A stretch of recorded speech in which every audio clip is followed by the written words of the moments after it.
TED Talks brought to you by Erbs and Gerbs for the real twin scuttlebutt. We're gonna score. We're gonna win. Twins, watch that baseball sword. Ted Schwerzler here at TL Schwerz on Twitter. Twins Daily for another TED Talk offseason Hall of Fame edition. The Twins haven't really had anything to talk about of yet as far as the offseason goes, but the highlight was no doubt on January 23rd.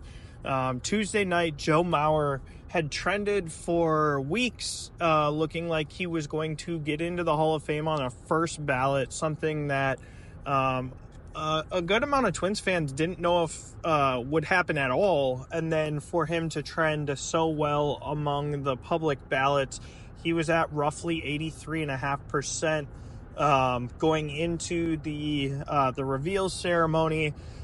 The private ballots did take him down quite a bit. He only received 66% of the vote on those that came in after the reveal or during the reveal, but he inched it out and becomes a first ballot Hall of Famer by 4 votes.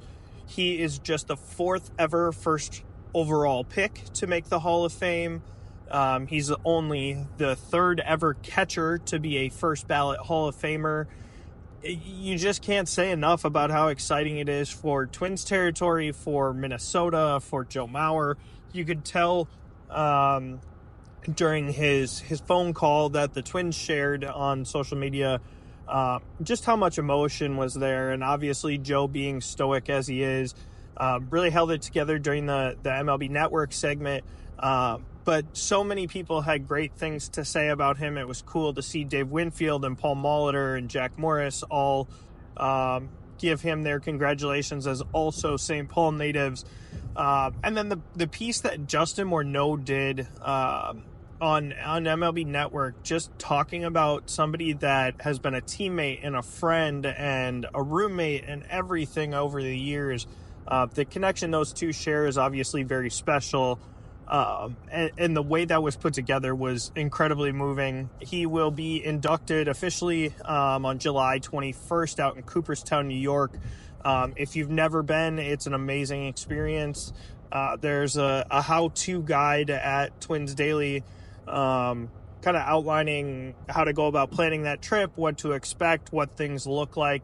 But that should be a blast of a weekend. The Twins will also honor Mauer and his induction on August 3rd prior to a game against the White Sox. I would imagine at some point they will probably split up that gate 34 entrance off of Target Field Plaza and get a gate 7 in there. I thought it made sense probably when they did that reorganization of the plaza, but I would guess that gets done now, and then he will also somewhere down the line get a statue outside of Target Field. Just an awesome moment going into Twins Fest, and a big week there with the Diamond Awards and Twins Fest Live, the Signature Saturday event, and then Twins Daily's Winter Meltdown to wrap that all up. Unfortunately, that's really been the only thing that the Twins have to hang their hat on this offseason, and obviously that's not going to impact them on the field. They really should run away with the division regardless, but it would be nice to see them add some pieces that I guess are a bit more needle moving than Josh Staumont, who when healthy can be a pretty good piece for the bullpen, but he's coming back from thoracic outlet surgery, so he's a dice roll going into 2024.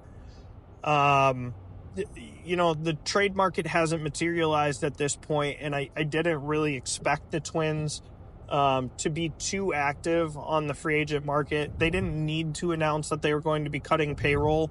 Part of that was going to happen because of the TV deal, but a bigger portion of that is just how many pre-arb guys that they have on the roster and how many guys like a Royce Lewis and Edward Julian and Matt Wallner and all those guys get paid the league minimum. Obviously, when you have so many young contributors, you don't have to spend money anywhere else, and that's really the way you'd like it to be so that you can supplement with your Carlos Correa types and things like that. But unfortunately, they haven't found anyone on the open market. I thought Rhys Hoskins was a name that was still out there, and could be a good fit. Unfortunately, on Tuesday the 23rd, he did sign with the Brewers, which is a bit interesting. They were talking about potentially not spending as well. There's not a ton of names out there that still make sense for the Twins from a free agent perspective. I think that they will be still active in trades at some point. This could be kind of a late addition type of season or off season. I hope that doesn't trickle into a situation with a Logan Morrison, Lance Lynn type where they're signed to a deal that they don't really love coming into spring training and it's just not a good fit. But there is still moves to be made. The Twins aren't going to sit on their hands all off season. So we'll check back at that point.